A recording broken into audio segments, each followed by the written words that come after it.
हिमाचल प्रदेश विधानसभा budget सत्र चल रहा है। ऐसे में विपक्ष ने आज वॉकआउट किया है। ज़्यादा बातचीत के लिए इस वक्त हमारे साथ बिलासपुर सदर से विधायक त्रिलोक जम्वाल मौजूद हैं। सर, विपक्ष ने आज वॉकआउट किया है, आखिर क्या वजह रही है जो वॉकआउट करना पड़ा?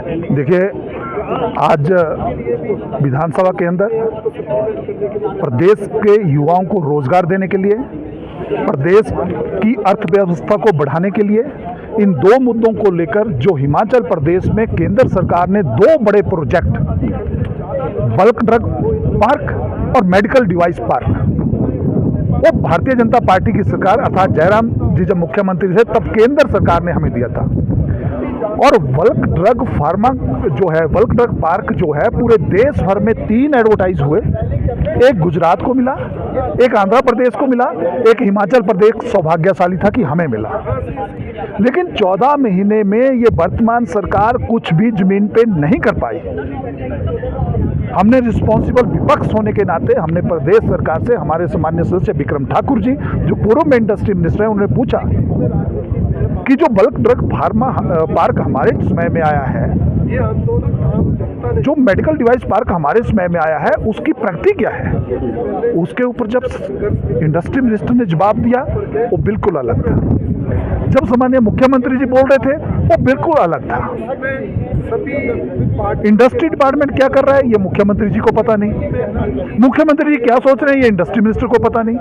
और हैरानी तो तब हुई जब इंडस्ट्री मिनिस्टर भी सदन के अंदर रिक्वेस्ट करते, गुहार लगाते हुए नजर आए कि मुख्यमंत्री जी कुछ तो कीजिए। वही हम बोल रहे थे कि मुख्यमंत्री जी कुछ तो कीजिए, लेकिन मुख्यमंत्री जी ने जो जवाब दिया वो तथ्यों से परे, प्रदेश के जो हमारा रोजगार का इशू है, जो आर्थिकी बढ़ाने का, उन सारी बातों से परे होकर उन्होंने एक नई लाइन पकड़ ली कि हम प्रदेश के हितों को नहीं बेचेंगे। हम प्रदेश 14 महीने हो गए, हित नहीं बेचें तो कुछ तो करो। आप कैसे हित बेचने की बात? केंद्र सरकार ने प्रोजेक्ट दिया है, उनकी टर्म्स एंड कंडीशन है, प्रदेश सरकार ने एक्सेप्ट की है, आप उससे आगे बढ़िए। अगर आपने उसमें कोई अमेंडमेंट करनी है, 14 महीने हो गए 14 लेकिन उनका जो जवाब था वो संतोषजनक नहीं था। इसलिए भारतीय जनता पार्टी ने, हमारे विधायक दल ने उनके जवाब से नाखुश होकर वॉकआउट किया। रोजगार को लेकर भी आप सदन के अंदर गरजे थे और 1 लाख रोजगार देने की गारंटी जिस तरह से जिक्र किया गया है कि 1 साल में 1 लाख लोगों को रोजगार दिया जाएगा, क्या जवाब मिला था मुख्यमंत्री की तरफ से? देखिए, कल ये विषय जब मैं बजट के ऊपर चर्चा कर रहा था तो मैंने प्रदेश सरकार को याद दिलाया कि आपके घोषणा पत्र के अनुसार आपने कहा था कि प्रदेश के 1 लाख युवाओं को कैबिनेट की पहली बैठक में सरकारी नौकरी देंगे।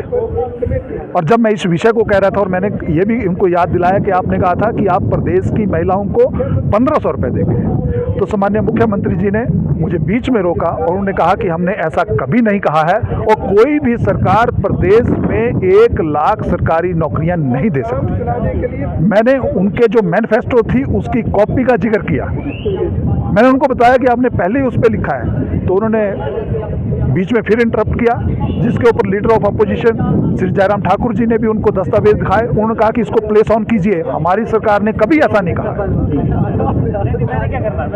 बड़ा गहमा गहमी इस विषय पे हुई थी, लेकिन आज जब हम आए तो हमने उनका मैनिफेस्टो, जो पेज नंबर 38 है इनके मैनिफेस्टो का, जिसमें उन्होंने रोजगार की चर्चा की है, तो पहले पॉइंट पे उन्होंने रोजगार के विषय में लिखा है। और पहले पॉइंट में रोजगार के विषय में लिखा है कि कैबिनेट की पहली बैठक में 1 लाख सरकारी नौकरियां दी जाएंगी।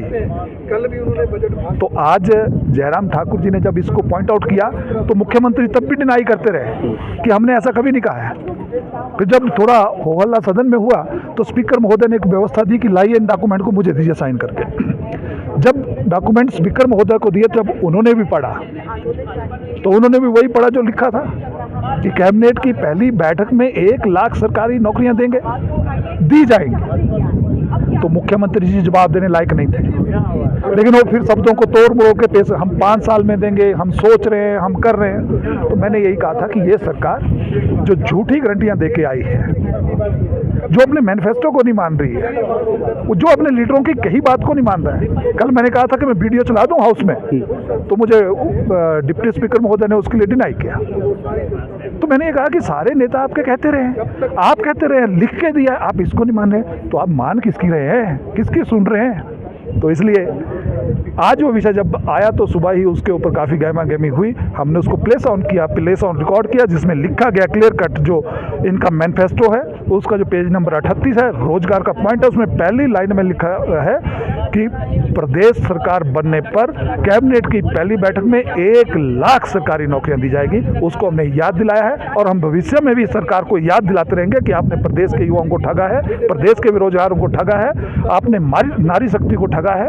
आज लोग युवा सड़कों पे है, स्ट्राइक पे है, तो इसलिए उसको हम पूरा याद दिलाते रहेंगे। ये अपनी इससे भाग नहीं सकते, इनको भागने भी नहीं देंगे। असुख सरकार के कार्यकाल का ये दूसरा बजट था। आत्मनिर्भर हिमाचल प्रदेश की नींव इसमें रखी गई है, ये बात उनके द्वारा कही जा रही है। क्या लगता है हिमाचल अपने पैरों पर खड़ा हो सकता है?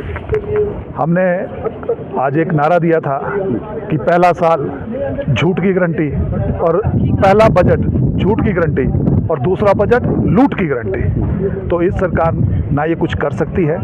14,000 करोड़ का लोन 14 महीने में ले लिया, लेकिन प्रदेश में इंफ्रास्ट्रक्चर का एक फाउंडेशन बता दें कि हमने ये फाउंडेशन रखी, ये प्रदेश को कहाँ ले जाएंगे? मैंने कल बजट की स्पीच में कहा था कि आप छोटे छोटे पैसे तो दे नहीं पा रहे हैं। 2 करोड़ आप एक पुल मेरे बजवानी में बनना है, उसके लिए 2 करोड़ राशि केवल प्रदेश सरकार ने देनी है, आप उसको नहीं दे पा रहे हैं। 104 करोड़ सेंटर ने 1.5 साल पहले आपको दे दिया, आपके खाते में पड़ा है, आपके पास 2 करोड़ नहीं है। जो सरकार 2 करोड़ इतने बड़े इंफ्रास्ट्रक्चर के लिए नहीं दे सकती, वो भविष्य में करेगी क्या? ये तो दिन काट रहे हैं, आज निकल जाए तो बहुत अच्छा, कल का निकल जाए तो उससे भी अच्छा। तो सरकार दिन गिन रही है, और ज़्यादा दिन ये गिनती भी चलने वाले नहीं है, खत्म हो जाए। अंतिम सवाल सर, लोकसभा चुनावों के लिए भाजपा कितनी तैयार है? और सत्ता के गलियारों में ये भी चर्चा है कि राम नाम पर जो है भाजपा वोट मांगे।